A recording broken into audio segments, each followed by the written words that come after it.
Alright, what is going on, you guys? Welcome back to another video. Thank you for watching. Today we're going to be talking about how you cannot lead if you don't know how to have self-control. Now I want to keep these short and sweet for you guys, so I wrote down some notes and some areas that I want to hit on, and you'll probably see me reading a majority of this and then just going from there. So the first thing that I wrote down here is a man who can't master his own body can't lead others. Paul says in 1 Corinthians 9:27, I discipline my body and keep it under control. Leadership begins with self-rule. If your appetite, laziness, or lust run your life, you're not leading, you're being led by weakness. I think, especially in the society that we live in, all these things have been normalized, right? Like just falling to your appetite. Maybe you like to binge eat. I like to eat too. Maybe it's laziness or lust. Whatever it is, we've all been kind of led to think that these things are normal. You know, with the partying, with just kind of slacking off in the college years. It's super important, at least if we want to carve our own path and make a life that is pushing us closer to Christ, that we recognize these things and we try to address them early on. And I think a big thing that I've learned is working out and taking care of your physical fitness is a great way to learn the things that you need to have in place so that you can have self-control.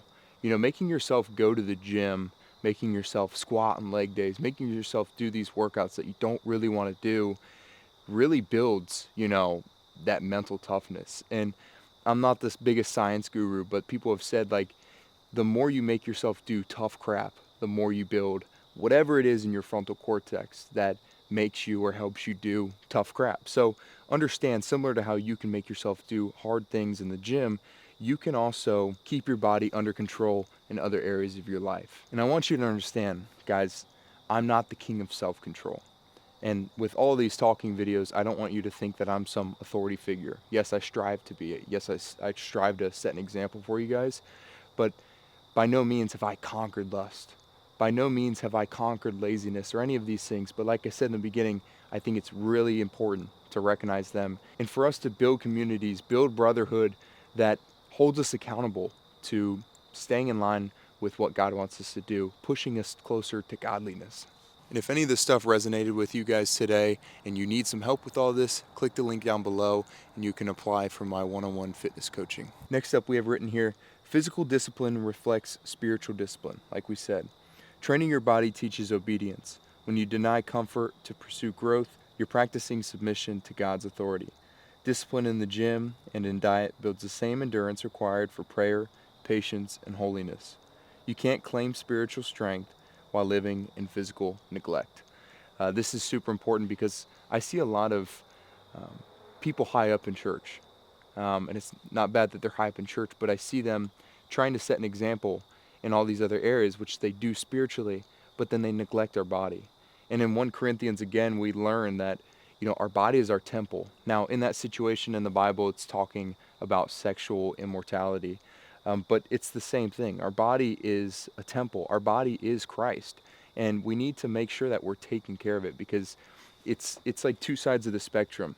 You have people who are, you know, they have kind of overcome lust, they've overcome laziness, they've overcome all of these typical areas we think of when we think of religion, but then their physical being doesn't represent it. And then you have people on the other end where they have the best physique in the world, they take the most care of themselves, but then all the other spiritual aspects they neglect. So I think it's super important that, you know, if you're going to claim spiritual strength, that our physical being represents that as well. And that comes from just holding yourself accountable to doing a simple workout program that keeps you healthy. It doesn't have to be the crazy bodybuilding, you know, meathead stuff like you probably see me do. Like, you don't have to be into the gym that much, but just falling in love with taking care of yourself, feeling healthy, being able to move. Like, we all want to grow up and be able to play with our kids and be able to move around and be able to see our kids grow up and go to their graduation and all this other stuff that we look for in the future. So that just comes from taking care of our bodies right now. So you can't claim spiritual strength while living in physical neglect. So if you're a guy that's trying to get closer to Christ, start taking care of your body too. I'm telling you, it's going to help you. Next up, neglecting your body dishonors your calling. Your body is a vessel God gave you to serve your family and to fulfill your mission.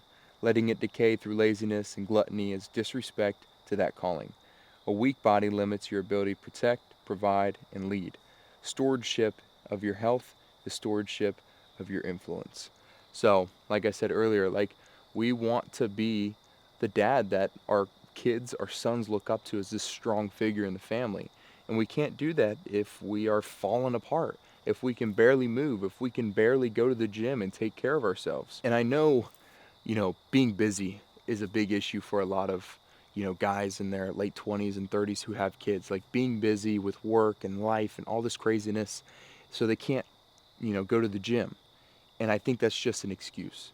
I have guys in my program who, one of the guys, his name's Curtis Ivy, he's in his 50s and he has kids, grandkids, and he works full time with the Air Force. And he still goes to the gym at like 4:30 in the morning. He sends a text in our community every morning, like a Bible verse or some encouragement to the other guys. But he has made it a priority. And it's all about prioritizing it, setting out time. And like I said, it doesn't have to be the craziest amount. It doesn't have to be a 2-hour workout.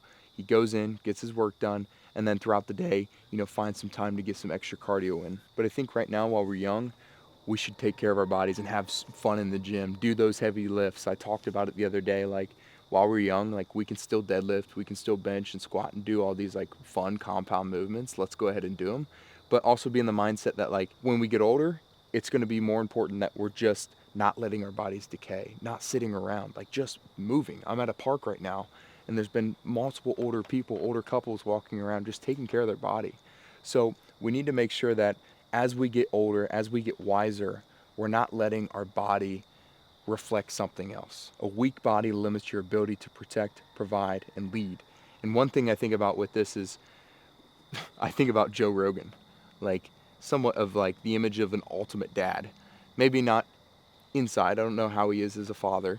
I'm sure he's great, but physically, he takes care of himself. He he can defend himself.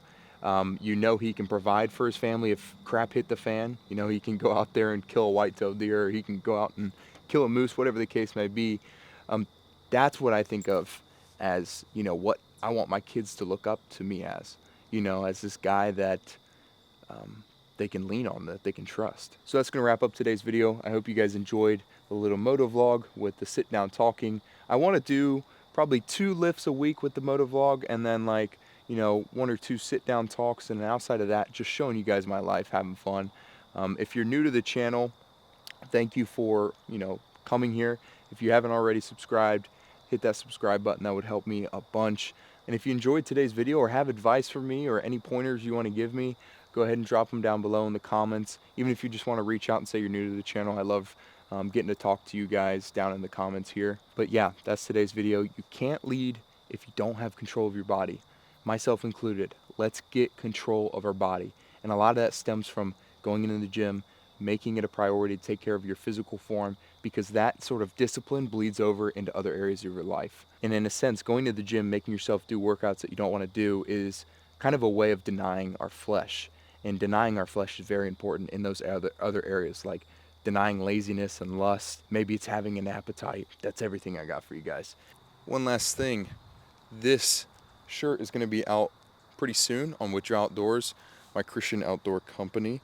I run it with my buddy Chris Snyder, but this is inspired after just the traditional cafe racing style Harley shirts that you might have seen in some old photos, just the striped sleeves.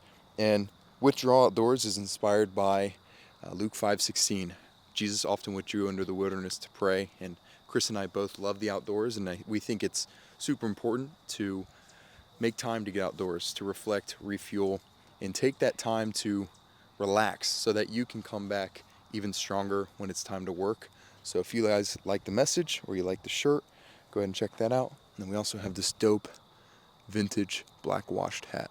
If you are curious, go check out this video, or maybe this video, or whoopsh, that video right there. Remember to love God, lift weights, live life. Peace and love, guys.